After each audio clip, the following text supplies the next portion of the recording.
Bonsoir, bien-aimés frères et sœurs. C'est un plaisir pour nous ce soir encore de partager avec vous la parole de Dieu. Et le titre que nous avions intitulé, que nous avions donné du moins au texte que nous voulons regarder ensemble, est intitulé « Jésus, mon serpent d'airain ». Mais pour situer le texte que nous allons lire, qui se trouve dans le livre de Nombre chapitre 21, des versets 4 au verset 9. Mais avant tout, convenez avec moi que nous puissions prier ensemble. Prions. Seigneur Dieu, que ta grâce nous assiste, que ta miséricorde soit avec nous, Père, et bénis ces instants de méditation. Seigneur, permets que ta parole nous fasse du bien. Seigneur, qu'elle fasse du bien à moi, qu'elle fasse du bien, Seigneur, à toutes les personnes qui vont l'écouter. Seigneur, qu'elle nous transforme, Seigneur, qu'elle nous guérisse, Seigneur, qu'elle nous libère, Seigneur, qu'elle nous fortifie, Seigneur, qu'elle nous équipe, Seigneur. Gloire et honneur te reviennent, au nom de Jésus. Amen. Amen. Donc, comme je disais tantôt, le titre de la méditation ce matin est intitulé « Jésus, mon serpent d'airain ». Pourquoi Jésus, mon serpent d'airain? Jésus, mon serpent d'airain, parce que le texte que nous allons lire nous indique que Moïse, sous ordre de l'Éternel, donc va faire un serpent d'airain qui sera mis sur une perche. Et au regard de ce serpent-là, toutes les personnes qui étaient mordues du moins par le serpent et qui portaient leur regard sur ce serpent d'airain, sur la perche, avaient donc la guérison.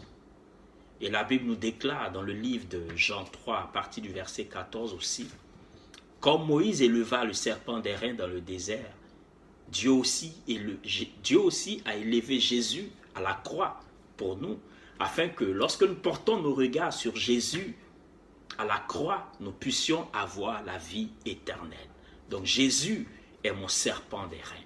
Toi aussi, Jésus peut être ton serpent d'airain, s'il ne l'est pas encore. Mais ce soir, regardons notre texte. Nous allons voir les éléments, nous allons tirer ensemble des leçons de ce texte-là qui viendront fortifier notre vie, fortifier notre marche avec le Seigneur, ou encore nous donner les éléments pour commencer à marcher avec le Seigneur, si c'est maintenant que nous décidons de le faire. Mais avant tout, je veux dire à quelqu'un qui m'écoute ce soir, encore une fois de plus, que Jésus t'aime et que pour toi, il est venu mourir à la croix. Regardons notre texte. Nombre 21, à partir du verset 4. Il partit de la montagne de Hor par le chemin de la mer Rouge pour tourner le pays d'Édom. Le peuple s'impatienta et parla contre Dieu et contre Moïse. Pourquoi nous avez-vous fait monter hors d'Égypte pour que nous mourions dans le désert? Car il n'y a point de pain et il n'y a point d'eau. Et notre âme est dégoûtée de cette misérable nourriture. Alors l'Éternel envoya contre le peuple des serpents brûlants. Il mordit le peuple et il mourut beaucoup de gens en Israël. Le peuple vint à Moïse et dit, « Nous avons péché car nous avons parlé contre l'Éternel et contre toi. Prie l'Éternel afin qu'il éloigne de nous ces serpents. » Moïse pria pour le peuple. L'Éternel dit à Moïse, « Fais-toi un serpent brûlant et place-le sur une perche. Quiconque aura été mordu et le regardera conservera la vie. » Moïse fit un serpent d'airain et le plaça sur une perche. Et quiconque avait été mordu par un serpent et regardait le serpent d'airain conservait la vie. Donc c'est ce texte que je voudrais partager avec toi ce soir. Et lorsque nous lisons notre texte, on nous dit que le peuple va contourner le pays d'Édom. Le peuple contourne le pays d'Édom parce que le roi d'Édom avait refusé que les enfants d'Israël puissent passer par le chemin. Alors pour éviter de passer par là, parce qu'ils avaient été mis en garde, que s'il passait par le chemin d'Édom, s'il passait dans le pays d'Édom, il serait attaqué. Alors, Moïse va respecter cela. Il va faire le détour. Il ne passera donc pas par le pays d'Édom, donc il va prendre un détour. Mais le détour que Moïse prend est un détour qui est fatigant. C'est un détour aride. C'est un détour de difficulté, de fatigue. Alors les enfants d'Israël vont se plaindre à Moïse. Mais regardons encore un peu plus. On nous dit qu'il partit de la montagne de Hor par le chemin de la mer Rouge pour tourner le pays d'Édom. Le peuple s'impatienta. Donc le premier élément qui va ressortir ici dans la conduite du peuple, c'est l'impatience. Alors le peuple va s'impatienter. Donc cette impatience-là va donner un autre élément dans leur attitude. On dit il parla contre Dieu et contre Moïse. Donc l'impatience du peuple d'Israël, des enfants d'Israël, qui pour eux, on devrait arriver à terme, on devrait avancer, mais on fait un détour, alors on devient impatient. Alors cette impatience-là pousse le peuple à faire quoi? À murmurer contre Dieu et contre Moïse. Donc à parler contre Dieu et contre Moïse. Regardons un peu leurs plaintes, regardons un peu leurs murmures. Ils dirent ceci: pourquoi nous avez-vous fait monter hors d'Égypte pour que nous mourions dans le désert? Pourquoi vous nous aviez fait sortir hors d'Égypte pour que nous mourions dans le désert? Parce que le désert est difficile. Au désert, on a soif. Au désert, on a faim. Au désert, il y a des attaques. Le désert est difficile. Le désert est pénible. Alors le peuple s'impatiente. Et ces murmures, cette impatience pousse le peuple à murmurer. Alors je veux dire à quelqu'un ce soir qui est en train de passer par un désert aussi. Certainement pour toi le désert il est difficile. Certainement le désert il est pénible. Je ne sais pas quel est le désert par lequel tu passes en ce moment. Peut-être le désert par lequel tu es en train de passer est un désert de maladie. Peut-être le désert par lequel tu es en train de passer est un désert financier. Peut-être le désert par lequel tu es en train de passer est une difficulté dans ton couple. Peut-être le désert par lequel tu es en train de passer est un désert d'emploi. Le désert par lequel tu es en train de passer est un désert de tristesse, un désert de séparation, un désert d'amertume, de douleur, un désert difficile, et tu commences par t'impatienter et tu es en train de dire comme les enfants d'Israël: pourquoi on n'a pas été laissé en Égypte? Oui, souvenons-nous qu'en Égypte, à un moment donné, ils étaient, avant que Moïse n'apparaisse, ils étaient esclaves. C'est de l'esclavage qu'ils sont sortis. Mais ils ont dit: pourquoi on n'est pas resté en Égypte? Pourquoi on n'est pas resté en esclavage? Moïse, toi et ton Dieu, pourquoi nous ne sommes pas restés en esclavage? Et ils ont commencé par murmurer.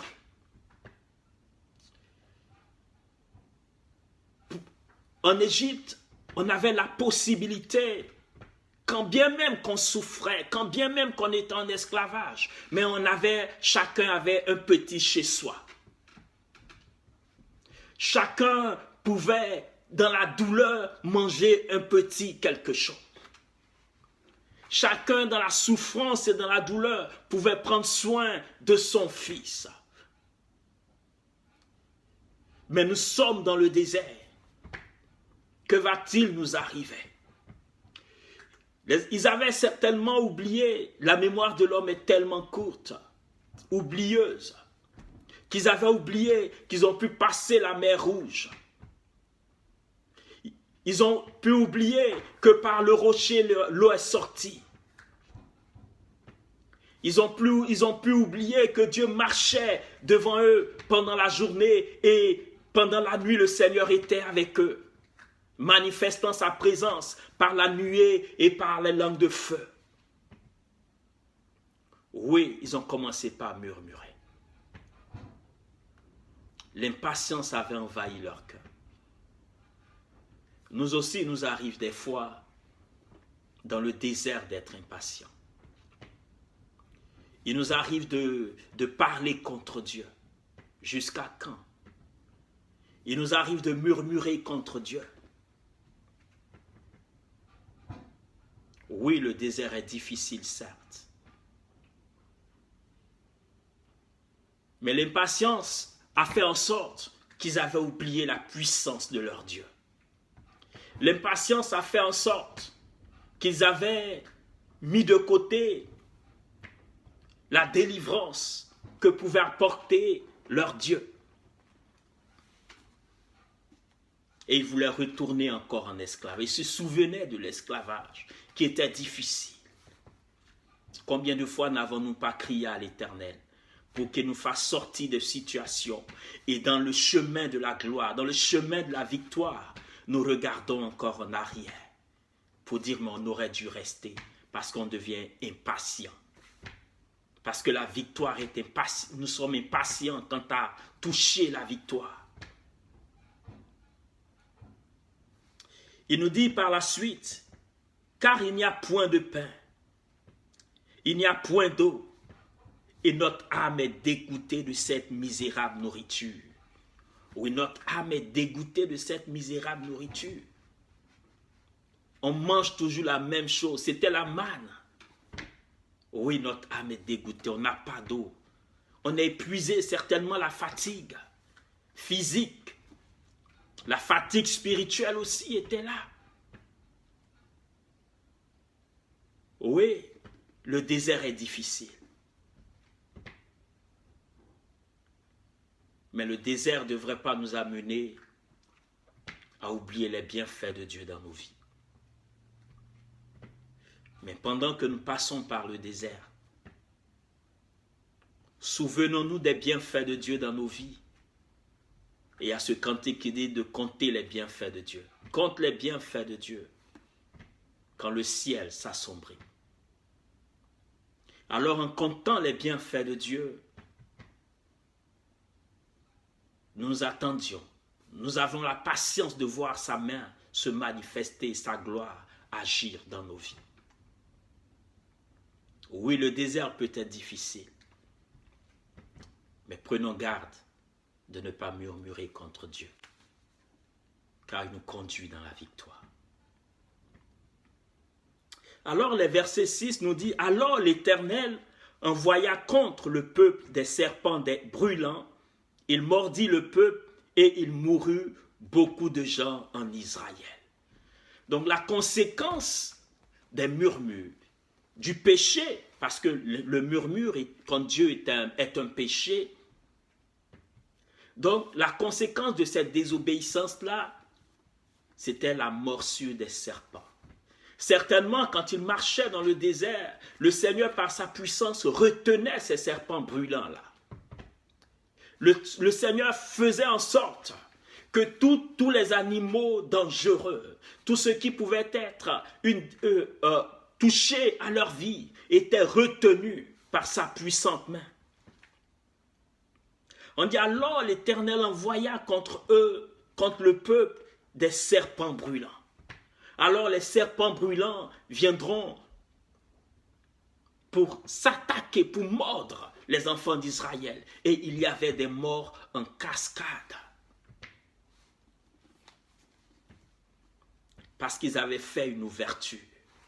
Une porte était ouverte. Une porte était ouverte. Une porte était ouverte. Alors pour fermer cette porte, alors pour résoudre cette situation, le peuple va entrer en lui-même. On nous dit au verset 7, le peuple vint à Moïse et dit, nous avons péché car nous avons parlé contre l'Éternel et contre toi. Donc le premier élément dans la démarche du peuple, c'est de se rendre compte qu'ils avaient péché contre Dieu. Oui, ils venaient se repentir devant Dieu.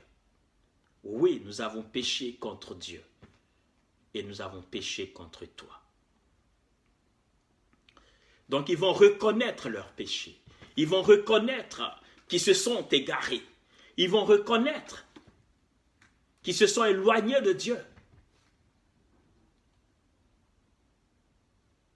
Et ils vont demander à Moïse de prier. Il dit, prie l'Éternel afin qu'il éloigne de nous ces serpents. Moïse pria pour le peuple. Donc ce qui est impressionnant dans le texte, au verset 7, quand on le lit, le peuple dit, afin qu'il éloigne de nous ces serpents. Afin qu'il éloigne de nous ces serpents. Lorsqu'on regarde le C, il est démonstratif. Pour dire ces serpents, on ne sait même pas d'où ils viennent. Nous qui marchions tranquillement dans le désert. Alors des serpents sont venus nous attaquer. Que Dieu éloigne de nous ces serpents. Le peuple se rend compte ici que c'était Dieu qui retenait les serpents. Que c'était Dieu qui avait la protection sur leur vie dans le désert. Et que seul Dieu était capable de retenir ces serpents. Il dit qu'il éloigne de nous ces serpents. On ne sait pas d'où ils viennent. Ces serpents qui nous prennent par surprise, qui nous attaquent dans nos maisons, qui nous attaquent partout où nous marchons. Oui, que Dieu éloigne de nous ces serpents. Alors, Moïse pria. Au verset 8, on nous dit ceci. L'Éternel dit à Moïse, fais-toi un serpent brûlant et place-le sur une perche. Quiconque aura été mordu et le regardera conservera la vie. Alors, suite à cette démarche du peuple et à la prière de Moïse, Dieu donne la solution pour la guérison des morsures de serpents. Dieu dit à Moïse, fais un serpent d'airain, mets-le sur une perche. Simplement, à la morsure d'un serpent, celui qui est mordu par le serpent, regarde le serpent d'airain et il reçoit la guérison, il reçoit la vie. Oui, Dieu a donné la solution parce que le peuple est revenu à lui. Donc Moïse ayant fait ce que l'Éternel lui avait demandé, venait ainsi de donner au peuple de conserver la vie. Venait ainsi de donner à celui qui était mordu par le serpent de conserver la vie. Oui, nous aussi, nous avons besoin de conserver la vie. Oui, nous aussi, nous avons besoin d'avoir la vie éternelle. Nous aussi, nous avons besoin de porter nos regards vers le serpent d'airain. Mais le serpent d'airain de Moïse dans le désert préfigurait Jésus-Christ, préfigurait Christ à la croix, sur qui l'on peut porter les regards et avoir la vie éternelle. Alors je veux dire à quelqu'un aujourd'hui qui m'écoute que Christ est à la croix, perché à la croix. Il a été mis à la croix pour toi. Afin qu'en portant vers lui tes regards, tu puisses non seulement avoir la vie éternelle, mais que tu puisses avoir la vie en abondance. Oui, que tu puisses avoir la paix. Si tu passes par un désert, quel qu'il soit, si tu passes par un désespoir, parce que la mort était considérée comme un désespoir pour le peuple. Oui, ils étaient attaqués de toutes parts par des serpents brûlants, suite à leur péché, suite à leur murmure. Ils ont crié à l'Éternel, et Dieu a donné la solution. Je veux te dire, mon frère, je veux te dire, ma soeur, que toi aussi, tu as la possibilité de crier à l'Éternel. Tu as la possibilité de crier à l'Éternel, de porter tes regards vers celui que Dieu offre à la croix. Celui qui est perché, qui a été mis à la croix pour toi, Jésus-Christ. Oui, pour toi. Dieu l'a élevé. Lisons Jean 3, verset 14 qui disait ceci. Il dit, comme Moïse éleva le serpent dans le désert, il faut de même que le Fils de l'homme soit élevé, afin que quiconque croit en lui ait la vie éternelle. Le Fils de l'homme, ici, il s'agit de Jésus. Afin que quiconque croit en lui ait la vie éternelle. Alors mon frère, je veux te dire aujourd'hui que la première chose qui doit compter pour toi, c'est de rechercher la vie éternelle. C'est de rechercher la vie que Dieu donne. Comme le serpent d'airain dans le désert, regarde à Christ à la croix et Dieu t'apportera sa restauration. Dieu t'apportera sa délivrance. Je veux noter aussi que rien n'est impossible à Dieu dans ta situation. Oui, les enfants d'Israël étaient troublés dans ce désert, pénible et difficile. Ils ont crié à l'Éternel. Et Dieu a écouté. Toi aussi, Dieu peut t'écouter. Je veux dire à quelqu'un qui est en train de se dire, je ne suis pas digne de m'approcher de l'Éternel. Je ne mérite même pas de venir au pied du Seigneur parce que mes péchés sont trop grands, trop vastes. Je veux te dire que l'amour de Dieu surpasse tes péchés. C'est pour cela qu'il t'a donné la solution qui est Jésus. Crois en lui et tu verras sa gloire. Crois en lui et il t'accompagnera dans ton désert pour que tu puisses avoir la victoire. Fais confiance à l'Éternel. Que Dieu te bénisse, qu'il te fasse beaucoup de bien et que sa grâce repose sur toi. Je veux dire à quelqu'un aujourd'hui que si c'est par la maladie que tu es en train de passer, sache que l'Éternel Dieu est avec toi. Sache que Dieu dans sa grâce est capable d'intervenir pour t'apporter sa restauration et sa paix. Au-delà, pour te donner ta guérison. Que le nom du Seigneur soit béni. Pendant que tu écoutes cette vidéo, quel que soit le désert par lequel tu es en train de passer, porte tes regards vers Christ, car c'est lui la solution. Que le nom du Seigneur soit béni, au nom puissant de Jésus. Amen. Que Dieu fasse beaucoup de bien.